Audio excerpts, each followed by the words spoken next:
ఒక senior citizen దగ్గర 5 lakhs ఉన్నాయండి, ఎక్కడ ఇన్వెస్ట్ చేస్తే బాగుంటుంది?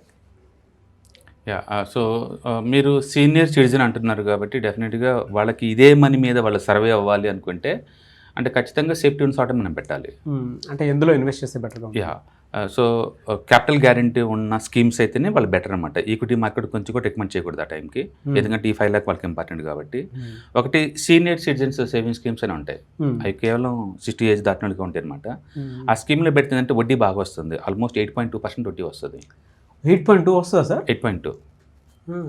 అయితే దీంట్లో 30 లక్షల వరకు అలో చేస్తారు. అండ్ ఈ స్కీమ్ 5 years ఉంటుంది, కావాలంటే తర్వాత ఒక 3 సంవత్సరాలు పొడించుకోవచ్చు. ఓకే. కాబట్టి ఎవ్రీ మంత్ లాగా నీకు రాదు, 3 monthsకి ఒకసారి వడ్డీ ఇస్తారు. 3 monthsకి ఒకసారి వడ్డీ ఇస్తారు. మనం 5 lakhలో 2-3 లక్షలు దీంట్లో పెట్టుకోవచ్చు, ఎందుకంటే మళ్ళీ మొత్తం పెట్టేది ఎమర్జెన్సీ నీడ్స్ ఉంటే డబ్బు కావాలి కదా. అవునవును. అందుకని కొంత దీంట్లో పెట్టుకోవచ్చు. అలాగే పోస్టల్ డిపాజిట్ స్కీమ్స్ ఉంటాయి, అవి కూడా నీకు ఆల్మోస్ట్ 8% దాకా ఇస్తారు, 7 to 8% దాకా మధ్యలో ఇస్తారు. ఓకే. పోస్టల్లో కూడా అందులో ఇన్వెస్ట్ చేశారనుకోండి, మంత్లీ తీసుకోవచ్చు, క్వార్టర్లీ తీసుకోవచ్చు, ఇయర్లీ తీసుకోవచ్చు, మీ ఇష్టంగా. పోస్టల్ సీనియర్ సిటిజన్ స్కీమ్స్ అంటే ఇస్తారన్నమాట. అలాగే ఫిక్స్డ్ డిపాజిట్ కూడా సీనియర్ సిటిజన్స్ సపరేట్గా ఇస్తారు, వాళ్ళకి 0.5% ఎక్స్ట్రా ఇస్తారు. Any bank.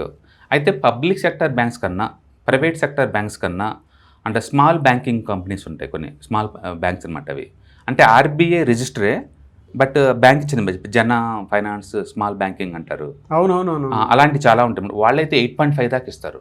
8.5 పైగా backed by the reserve bank of India. అలాంటి వాటిలో ఉత్కర్ష స్మాల్ ఫైనాన్స్ బ్యాంక్, మీరు గూగుల్లో టైప్ చేయండి, వస్తే బోర్డు అని, మీకు నియరెస్ట్గా ఏదైనా బ్రాంచ్ ఉంటే ఆ బ్రాంచ్కి వెళ్ళండి. కాకపోతే ఆర్బీఐ 5 లక్షల వరకు గ్యారెంటీ ఇస్తుంది. అంటే ఏదైనా మన బ్యాంక్లో డిపాజిట్ చేస్తే ఆ బ్యాంకు గల్లంత అయితే 5 లక్షల వరకు వాళ్ళు ఇన్సూరెన్స్ చేస్తారు, కాబట్టి వాళ్ళందరికీ బ్యాక్ వచ్చేస్తాయి. కాబట్టి మోర్ దెన్ 5 lakh పెట్టుకుని ఉండడం బెటర్. అందుకని ఇంట్లో ఫ్యామిలీ మెంబర్స్ ఎంతమంది ఉంటే అంతమంది పేరు మీద తలా 5 లక్షల వరకు అయితే మ్యాక్సిమం అలో చేస్తారు.